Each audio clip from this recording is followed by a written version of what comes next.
karamihan dyan, nagbibigay na ng advance doon sa mga tao na may responsibilidad na mag-insert ng mga pondo. Oh. So, nakakatakot itong nangyayari ngayon sa ating bansa. In 3 years' time, 1.2 trillion. In 15 years, total of 1.9 trillion, MJ. Galing yan kay Ping Lacson. Kakampi ni Marcos yan si Ping Lacson, di ba? Abante, nais imbestigahan ang mga flood control projects sa Davao City. Habang nakakaranas pa rin ng matinding serye ng pagbaha ang Maynila, nais ni 6th District Pastor Benny Abante na imbestigahan ang mga flood control projects sa Davao City upang patunayan ang seryosong pag-iimbestiga ng Kamara at tiyakin ang tamang paggamit ng pondo. Kung Davao man yan o Bulacan man yan, I would suggest that we do that there para malaman ng taong bayan na ito serious kami sa pag-imbestiga. Kung talagang merong ghost project dyan, talagang merong substandard project dyan. Ani Abante, unquote. Tapos ang tila nakakatawang pahayag na ito ni Pastor, abay eto na, tila nabunyag ang tinatagong baho nito dahil matapang na pinasilip kasi ni Mayor Isko Moreno Dumagoso ang mga listahan ng mga flood control projects sa Maynila mula 2022 hanggang 2025 na tumataginting ng halos 14 billion peso umano. Kabila ng tumataginting na bilyong pondo, giit ng Mayor ng Maynila, hindi pa rin nalulutas ang malaking problema ng pagbaha sa lungsod. Sa isinagawang press briefing nito sa City Hall kamakailan lamang, matapang na isiniwalat ng Mayor ng Maynila na si Isko Moreno na ilan sa mga proyektong iniulat sa website ng Office of the President na isumbong sa Pangulo ay wala umanong kaukulang permit mula sa lokal na pamahalaan. Batay pa sa hawak na dokumento, narito di umano ang kontrobersyal na breakdown ng mga lokasyon ng pondo sa nasabing mga distrito ng Maynila. Sa unang distrito, 3.4 billion pesos. Sa ikalawang distrito, 2.59 billion pesos. Sa ikatlong distrito, 4.2 billion pesos. Sa ikaapat na distrito, 1.3 billion pesos. Sa ikalimang distrito, 1.1 billion pesos at sa ika-6 na distrito 2.6 billion pesos. At ito ang nakakalula at malala kay Joel Chua, tumataginting lamang na 4.6 billion pesos at kay Benny Abante naman ay tumataginting na 2.6 billion pesos na ayon sa ilan nating mga kababayan. Kaya naman pala takot na makabalik ang mga Duterte dahil baka makatikim ng kamay na bakal kapag si VP Sara Duterte na ang maging presidente sa darating na 2028. Kaya naman taong bayan, hindi napigilang mag-react at tila nanawagan na sa publiko at Senado sa pamagitan ng social media na tila ipinoprotestang dapat ipatawag na at maimbestigahan na di umano ni Senate Blue Ribbon Committee Chairman Senator Rodante Marcoleta sa Senado ang mga controversial at questionabling nangyayari ngayon sa 6th District ng Maynila na siyang tila matapang na ibinunyag ni Mayor Isko Moreno. At ayon pa sa kanila, sobra na ito, nakakalula na talaga ang mga halaga ng mga proyekto nila sa flood control. Dapat ipatawag na yan sa Senado at maimbestigahan ni Senator Marcoleta para magkaalaman na at mabigyang hustisya ang taong bayan dahil pera at tax ng maraming Pilipino ang pondo na yan. Dapat talaga may managot, lalo ka na Abante. Kaya panawagan naming taong bayan na sana'y maimbestigahan yan si Abante ni Marcoleta at ipatawag sa Senado para may masasampulan na. Congressman, Mr. Abante, bago ka dumumi sa ibang lugar, siguraduhin mo muna na yung dumi mo sa iyong nasasakupan, nalinis mo na. Ayan na, nabulgar na ang dapat mabulgar. Salamat Mayor Isko Moreno at isiniwalat mo ang mga nakakalulang korupsyon sa flood control ng Maynila. Dapat ipatawag na ang mga yan ni Senator Marcoleta sa Senado at para may unang makontempt at masampulan na. Kaya pala takot si Abante na makabalik ang mga Duterte. Ayan na ang mga ebidensyang galing mismo kay Mayor Isko Moreno. Kaya mahiya naman kayo. Pera at tax ng taong bayan yan. Ikaw Abante, nagbaha ang pera pero ang taong bayan binaha ng tubig at sobrang kawalan, lalo na at may bagyong sobra. Kawawa talaga. Kaya dapat ipatawag na yan lahat at para maimbestigahan na ni Senator Marcoleta sa Senado para hindi na pamarisan pa. Isang district lang yan sa loob ng Maynila. Bilyon na ang pondo. Napakalaki naman ang kaibahan at ihahantulad sa Davao City. Talagang namumulitika lang ang alam nitong tao, hindi maitatawag na pastor at congressman dahil hindi karapat-dapat naman. End quote.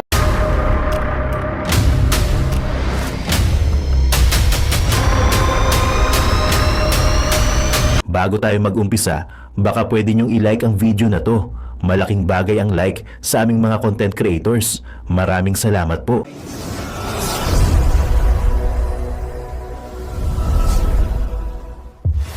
Boom! Yun guys, magandang araw sa inyo. It's me again. Muling nababalik, Boy Sarne sa member ng Barneros Vloggers. Bang bang! Yun, napakaganda na pag-uusapan ngayon mga kababayan, no? Nako po! Preview pa lang, the best na! Alright, nakita nyo naman yung preview sa SMNI. Ngayon sabi ni Sir Idol, no? Si Ping Lacson, kaibigan buo ni BBM. Nako po, kasabwat. No, palagay nyo, kasabot si Ping Lacson. Di ba? Idol natin yan. Tapos ngayon, ayan, may nagsalita na. No? Kaibigan. So, dahilan din si Ping Lacson mga babayan kung bakit din na-release yung pondo. My God, my goodness! Paktay na. Idol ko pa naman si Ping Lacson. No? Nako po. Ayan, mga kababayan, ito rin si Abante. Ayan na, naglabas na ng matibay na ebidensya si Mayor Esco Moreno Yorme. Nako po, billion, 2 billion to kay no? 2.6 billion kay Chua, 4 billion. My God. Nako, kaya pala itong si Abante mga kababayan. Takot na takot nang mabalik pa itong Duterte sa posisyon. Dahil nga ay delikado itong si Pastor, no? Pastor Kumano, no? Pastor ng kagaguhan. Ako po, yari ka. Abante, next time na yan, no? Papatawag na yan ni Senator Marcoleta. Medyo unahin muna natin yung mga mas matitindi. Itong si Diskaya, hintay-hintay lang, no? Naka-freeze na yung kanyang mga sakyan at may nakatakas na 10 sakyan. Sana wag naman mabayaran yung mga nagbabantay diyan. Wag naman kayo masilaw sa pera. Lalo ngayon, mainit ang usapan diyan. Mayayari din kayo pag kayo naging kasabwat diyan at makatakas yung mga sasakyan ni Diskaya. Nako, yari kayo. At dito rin mga babayan sa pag-uusapan natin dito sa full video, no. Itong si Abante, no, binabanatan si Kong Pulong, no. Abante, dito muna tayo sa Metro Manila, sa Bulacan, dito sa distrito nyo, sa Manila. Bakit ba lumilipot ka na kaagad sa Davao? Dito pa nga lang sa Manila, hindi pa nga tapos. Ito, papakita ko sa inyo yung gawa nyo ng mga kontraktor. Kinan nyo, ito, panoorin nyo. Yan yan. Pungal. Damonyo kayo. Walang bakal, ampaw, walang laman sa loob. My God, magkano komisyon nyo dyan, mga demonyo kayo? Hindi na kayo naawa sa taong bayan, yung tax ng mga Pilipino. Binaboy nyo, kita nyo? Pungal lang talaga. At dito rin sa video na to mga babayan, panoorin natin sa SMNI, yung interview ni Sir Idol. At ay marami siyang nalalaman talaga. At ay may pasabog, grabe, no? Grabe itong pasabog ni Sir Idol na si Ping Lacson ay kaibigan ni BBM, no? At ang sabi ni Sir ay itong si BBM talaga ang may kasalanan din ng lahat. Kasi nga pirma siya ng pirma, hindi niya binabasa yung mga pinipirmahan niya. Grabing tiwala niya, biluin nyo. Pinagmalaki niya 5,000 flood control. Ngayon mas bumaha. Oo, dapat hindi na lang nagkaroon ng flood control kasi dati mas okay pa. Yung bagyo or yung tubig baha ay madaling humuhupa, ngayon umiiste. Pungatang. O biruin mo, konting ulan lang, isang oras ng ulan, lumulutang na yung mga sasakyan. Di ba? Tapos mga flood control, hindi pa inaabot ng baha, gumuguho. At nakita nyo naman sa dating vlog natin, mga babayan, binubuhos yung simento, hindi man lang malapot. Puta. At ay sobrang tabang. Wala man lang, hindi man lang pinison, kaya umaampaw yung loob. Kaya nabubutas ng kusa. Di ba? At ay yun nga, syempre, sa usapan ding ito, mas nauuna pa ro pong mga kababayan na bayaran yung mga sa gobyerno, mga DPWH, mga ganyan, 40% sa kanila para daw yung pondo ay ipasok na sa kanilang proyekto. Kanyari, flood control yan sa Bulacan. Di ba? O sige nga boss, ipasok nyo na yung 40% sa pondo. Magkano ba yung project dyan? 2 billion. O ipasok mo na yung 40%. Naku po, Diyos ko, napakamahal nun. Napakalaking pera nun. Para itong congressman o yung may hawak ng pondo, ipasok mo na yan. Sige boss. O, ayan na, napadala ko na yung 40%. Ako, ang ingay naman, ang ingay na. Ito kasi ako sa bundok eh. So ayan, pasensya na kayo ha. So pag naipasok na yung 40%, at ay natanggap na ng mga demonyo, o di papasok na yung pondo about dyan sa flood control. Ngayon, siyempre, itong contractor, mga kababayan, ay siyempre dadaan pa yun sa mga kapitan. O Kap, ito yung para sa'yo. 10% lang sa'yo Kap. Yung mga kagawad, bahala ka na. O, baga ang nangyayari mga kababayan, hindi pa natatapos yung flood control, baga hinuhukay pa lang. Ay hindi pa hinuhukay. Nauubos na yung pondo, mga 30% na lang. Ngayon itong contractor, syempre titipirin niya. Kasi halos naubos na yung pondo na ipamigay na sa mga pumipirma, nagpapasok ng pondo, ay sila na rin ang nagtitipid para kumita naman din sila. Grabe, no? Ang lupit! My God! So ito naman si Abante, pinipilit niya pa rin imbestigahan yun sa Med Davao. Abante, ang magtatanggol sa flood control sa Davao, mga taong bayan. At nakikita mo ba, hindi mo ba napapanood, napakaganda ng flood control sa Davao. Kung bumahaman dyan, saglit lang humuhupa. At hindi nasisira ang flood control. May bakal, boss, may bakal. Babakalin kita eh. At ang sabi pa dito, Mr. Abante, kung meron kang reklamo, yung tae mo muna sa lugar mo, ibuon mo muna bago ka mangamoy ng tae ng iba. Ang kapal ng mukha mo. Kaya ikaw Abante, humanda ka. Ilang taon na lang babalik na si Duterte. Babalik na ang Duterte sa pagiging Pangulo. Yari ka ngayon Abante ka, magpapastor-pastor ka pa. Tawagin mo na lahat ng Diyos mo. Tawagin mo na lahat ng mga santo-santo mo. At ikaw ang isusunod. Grabe ha. Kaya pala napakalaki ng mga pondo nyo dyan ha. Nasaan kayo naman ang susunod imbestigahan. Ayan si Isko Moreno, si Mayor Isko Moreno, talagang napaka sureball at ay talagang mapagkakatiwalaan si Isko Moreno. Hindi na mawawala yan sa politics or pagka mayor. Baka susunod senador na yan. Susuportahan namin yung mga DDS yan.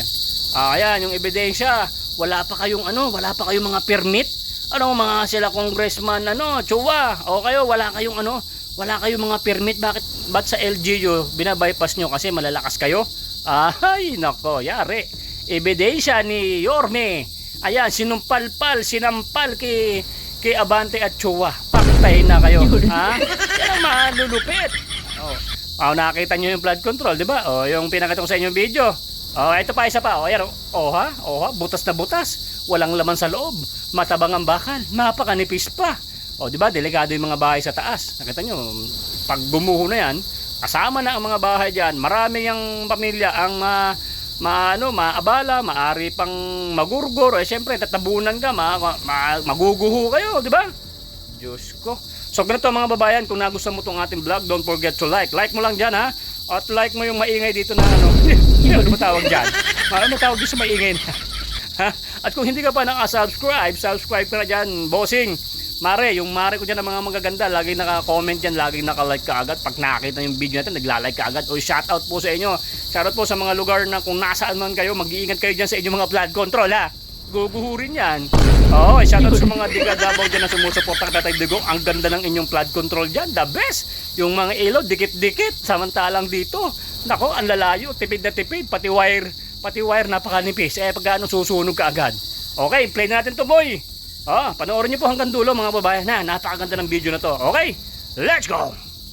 Isiniwalat ni Manila Mayor Isko Moreno Dumagoso na walang kaukulang permit sa lokal na pamahalaan ang lahat ng flood control project sa Manila. Gate ng alkalde, palpak ang mga proyekto dahil hanggang ngayon ay binabaha pa rin ang lungsod. Si Margot Gonzales magbabalita. Kasabay ng investigasyon ng Malacanang sa umano'y anomalya sa flood control projects, ipinag-utos ni Pangulong Ferdinand Marcos Jr. ang lifestyle check sa mga opisyal ng gobyerno, lalo na sa Department of Public Works and Highways. Ipinag-utos ni Pangulong Ferdinand R. Marcos Jr. ang pagkakaroon ng lifestyle check sa lahat ng mga opisyal sa gitna ng investigasyon patungkol sa maanumalyang flood control projects. Kasabay nito, binigyan diin ni Pangulong Marcos Jr. ang tuloy-tuloy na pag-check sa mga records ng DPWH kaugnay sa mga maanumalyang proyekto. Ang Manila LGU may ginagawa ring investigasyon kaugnay ng mga flood control sa lungsod. Ayon kay Manila Mayor Isko Moreno Dumagoso, umaabot sa mahigit 14 billion pesos ang kabuang alokasyon para sa flood control projects sa 6 na distrito ng Maynila mula taong 2022 hanggang taong kasalukuyan.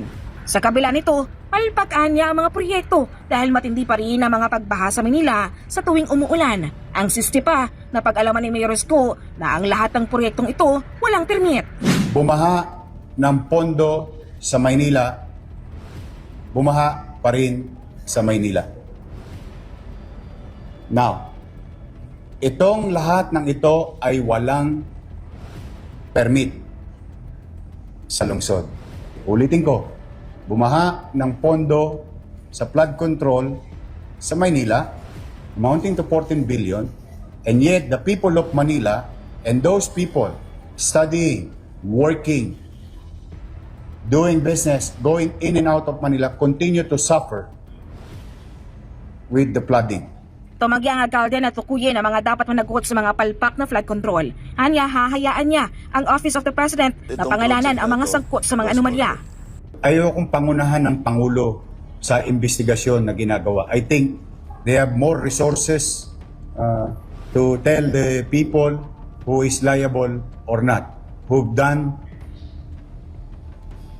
projects properly o baka meron ding guni-guni. If I may borrow the words of the President. Pero bago ito una ng sinampahan ng Manila LGU, ang kontratista na Chelsea Construction and Supply ng patong-patong na reklamo sa prosekusyon dahil sa paggiba nito sa Rizal Avenue Sports Athletics Complex o RASA Covered Court sa Santa Cruz, Manila para sa pagpapatayo nito ng 145.5 million na multipurpose building. Hindi umano ito kumuha ng demolition at building permit sa lungsod nang gawin ang demolition at simulan ang naturang proyekto. Pagka ordinaryong tao, hirap na hirap kumuha ng permit sa Maynila o sa local government. Pero pagka malalaking kumpanya, parang pinabaliwala nila ang pamalang. Nadiscovery ring hindi pa aprobado ng OP ang nasabing multipurpose building at kabilang ang Chelsea Construction sa listahan ng mga nakakuha ng proyekto para sa flood control kung saan nakasecure ito ng 1.43 billion projects. Sila ay mga kumpanyang nakasama sa mga binanggit ni Pangulo at reported sa website ng Office of the President. Yung what you call isumbong mo sa Pangulo. Yes. They're one of those. Giit ni Moreno, ito pa lang ang simula ng serye ng aksyon ng LGU laban sa mga kontratistang lumalabag sa regulasyon at hindi kumukuha ng kaukulang permit.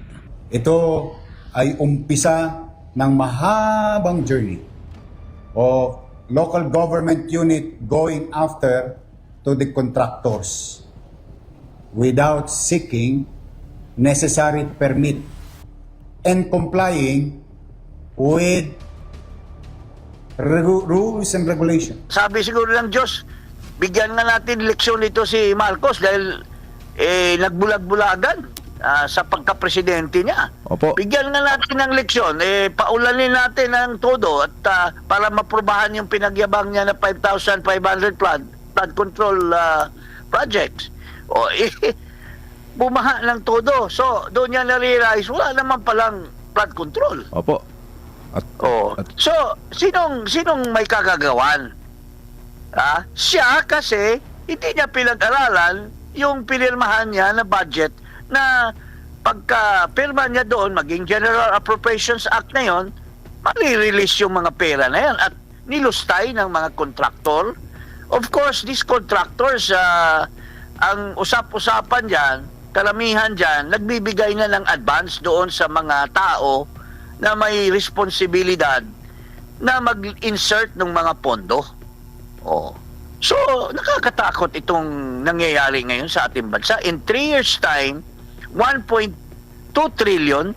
In 15 years, total of 1.9 trillion, MJ. Opo. Galing yan kay Ping Lacson. Kakampi ni Marcos yan si Ping Lacson. Sa issue po ng flood control, kayo po ay dating congressman. Ano po itong naririnig na pag nalalahat kasi sir, pag sinabing congressman equals flood control equals corruption. Ano ba sa iyong stock knowledge sir, yung galawan dyan sa flood control at bakit nagagamit yung issue na yan para gatasan yung pondo ng bayan? Well, malaking diferensya nung panahon namin at ngayon. You know, in fact, Senator Ping Lacson said it in a way of comparison.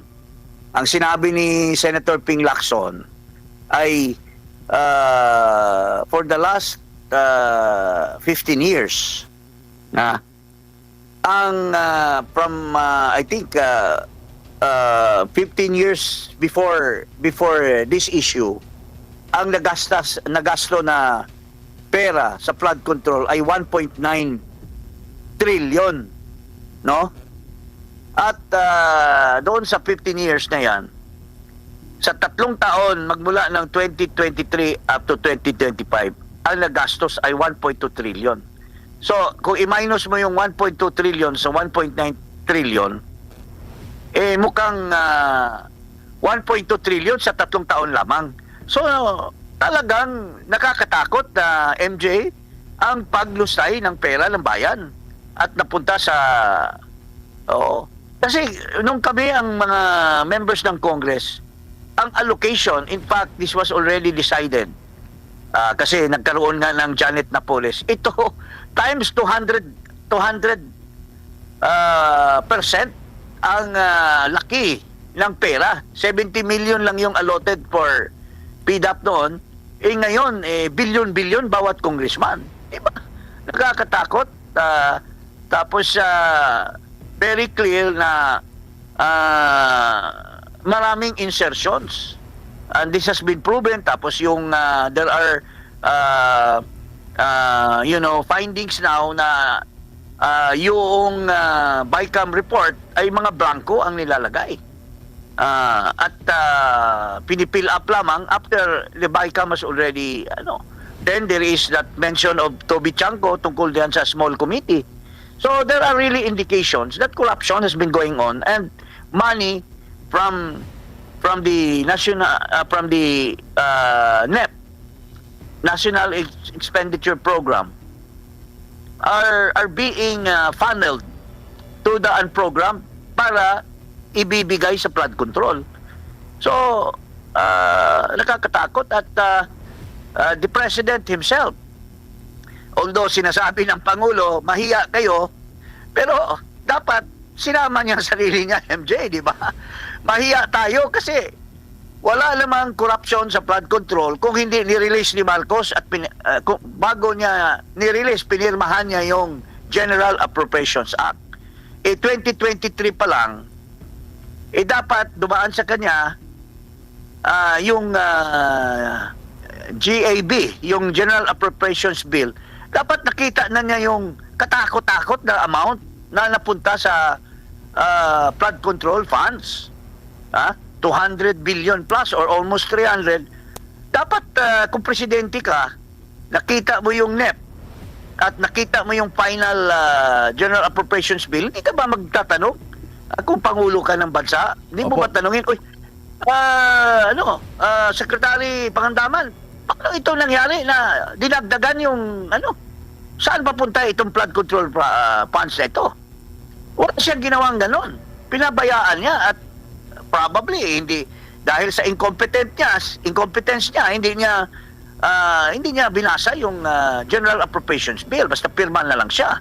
Tapos 2024, nung SONA pinagyabang pa niya na we have 5,500 flood control. This will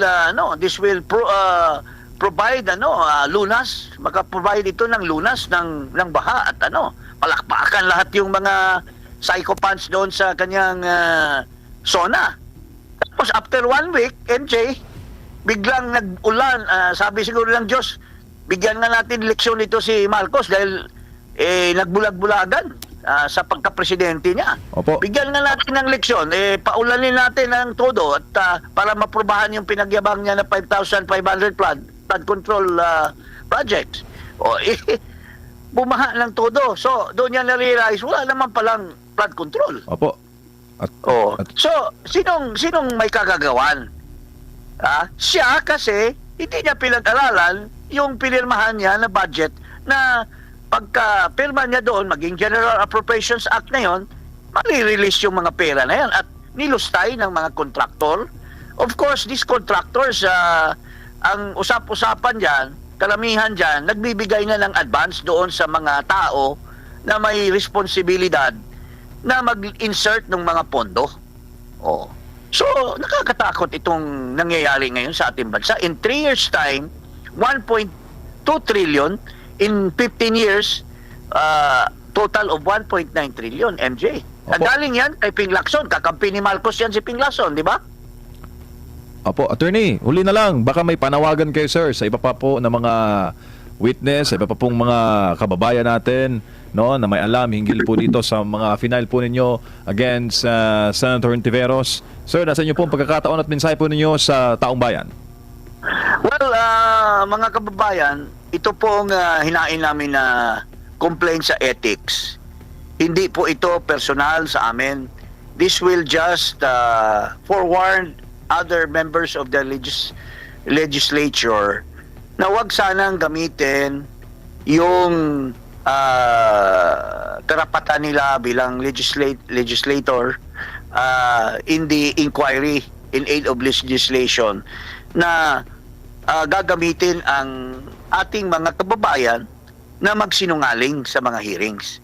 Kung may iba pa tayo, hindi lang, we're not talking of the Senate, lalo na ngayon, maraming inquiry in aid of legislation, tulad nitong TRICOM, ito si Terry Ridon, tulad nito, siya na ngayon ang may pasimuno ng itong TRICOM na ito. Sinabi na nga ng anak ng Pangulo na hindi tayo dapat ang mag-imbestiga sa ating sarili.